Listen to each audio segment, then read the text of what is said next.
Okay, but look at the key thing here we're going to, as we continue in our reading, verse 15. Jesus, knowing about their traps and their hypocrisy, he said unto them, he said, shall we, no, verse 15. He said, shall we give or shall we not give? But he, knowing their hypocrisy, said unto them, why tempt ye me? Bring me what? A penny, that I may what? See it. Verse 16. And they brought it, and he said unto them, whose is this image and inscription or superscription? The image, the picture there, and the name on it. That's what he was saying. And they said unto him, what? Caesar. Caesar.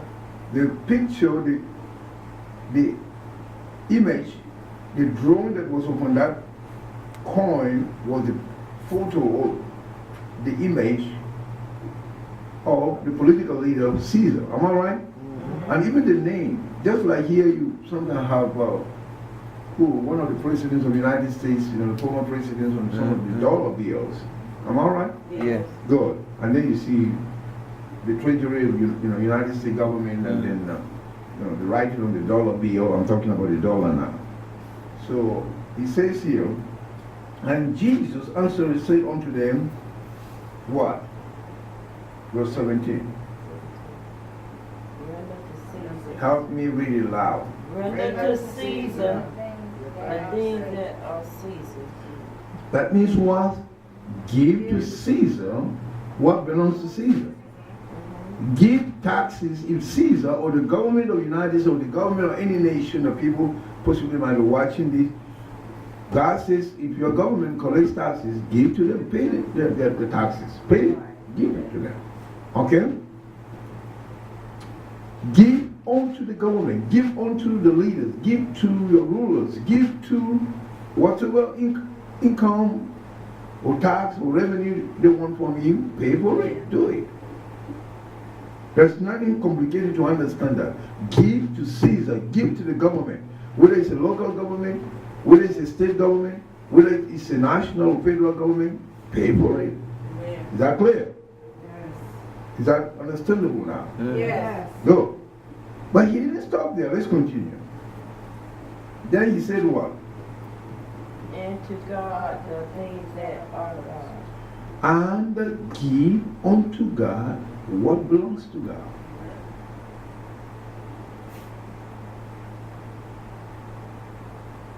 Even though the questions they were asking was just one question, his answer was in two ways, in two parts. Should we pay taxes to the government? Yes or no? People have just simply say yes or say no. That's all right. But Jesus used wisdom here to distribute the answer correctly in such a way that if you read towards the end, even the trap they set for Jesus, those who set the traps, that means the Pharisees and the Herodians, were so blown away. They were amazed at the display of wisdom, how he escaped their own trap.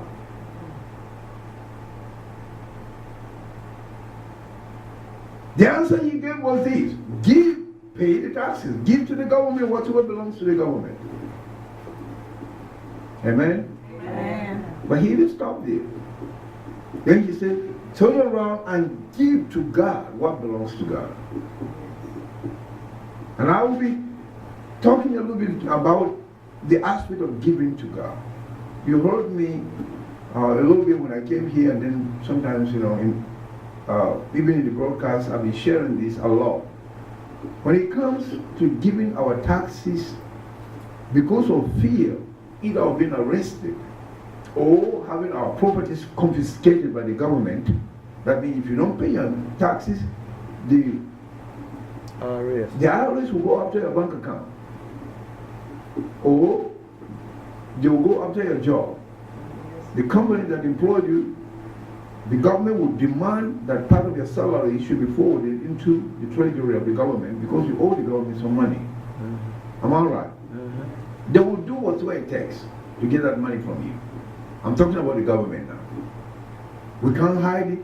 And those who have thought about even escaping and going to other foreign nations to go and hide over there because they refuse to pay the government, sooner or later, the government made a way and captured them anyway, or confiscated everything that they had. They impounded upon the properties, the bank accounts, and on, and took whatever belongs to the government. I remember this not too long ago. One of the richest men in Russia, after the collapse of the Soviet Union, he wasn't initially a very rich man, but he went into business as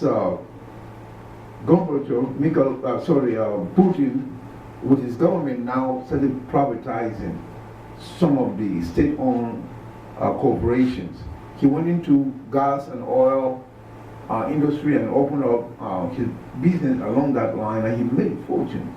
He made billions and billions of dollars. He became, I think, the richest Russian ever known. But he was avoiding paying taxes. One day he took his jet and traveled and landed somewhere. He was going to make the connection to his destination, and suddenly at the airport, the government officials of Putin came and arrested him at the airport. I think, I've forgotten the name of the man, it's Amika or something like that, if I'm not mistaken. They captured him, went and put him in jail. I mean, the whole organization, his company that he created, all the billions, the government took. I mean, almost they rendered him poor. It's just of recent, all the way to, was it last year or early this year, that they released him from jail. But the business went down completely. And I know also possibly Putin had certain grievance towards the man, or some jealousy or what, I don't know the detailed part of it, but they used the fact that the man refused to pay taxes. And finally he had to pay very dearly, very expensively. All the years he was kept in the prison, the empire, business empire that he had collapsed. They had to either dissolve and take away his share in the whole thing, and it really hurt him badly. Now, Jesus, understanding this, he lets us know that whatever we owe to the government, we've got to pay for it. Amen. Amen. We are approaching towards the end of the year, and very soon now, already apart from even the salaries that employees pay as taxes, you know, for sure, I've learned recently that out of every $1 you make, about 50 cents go for taxes. Roughly about 50% of every dollar every American makes. Unless if you have another system, a good accountant who can help you to correctly beat the system and avoid paying taxes in a legal way I'm talking about. If not, every $1 you and I make, we spend about 50 cents just to taxes.